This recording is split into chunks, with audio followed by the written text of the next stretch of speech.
Hello guys, ito naman, washing machine. Yung washing machine to na manual, hindi yung automatic. Ito yung dati pa, yung washing machine. Dalawa. May spin, dryer, tapos washing machine.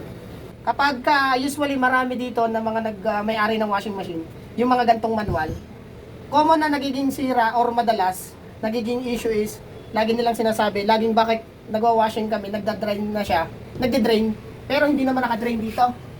So, tulo na tulo yung tubig. So, mauubos nga naman yung tubig mo sa washing machine. Kasi, ito yung nagiging problema. Dito, yung drain outlet niya, may drain outlet yan eh. Galing sa dryer at dito sa washing machine.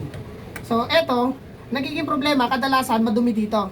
So, dito, dun sa pinakagaling dito sa washing, minsan baga maglalaba ka, may mga sinusinulid, naiipon yung mga galing dito, plus pa yung mga dumi-dumi niya. So, kapag hindi mo nilinis, after mo mag-drain ng tubig dito, habang naka-drain pa, yung plug, nakabukas pa to, dapat ipa-flush mo siya ng tubig, maganda malinisan mo siya ng tubig para magtuloy-tuloy muna malinisan, hindi maipon dito sa outlet dito. Nangyayari, nagkakaroon ng mga sinulid dito, parang ganyan yan eh, may tubo dito, tapos dito pupunta. Eh kung may sinulid, kunyari ito sinulid o kung ano man, kakalang, pag nakakalang siya, parang nakaganon. So mangyayari, kahit hindi siya naka-drain doon, magtataka ka bakit nagbabawas ng tubig, ayun pala, dito lumulusot pa rin siya dun sa ano. Ang gagawin ng iba, inaangat yung hose, yung pinaka-drain hose dito, yung yung outlet.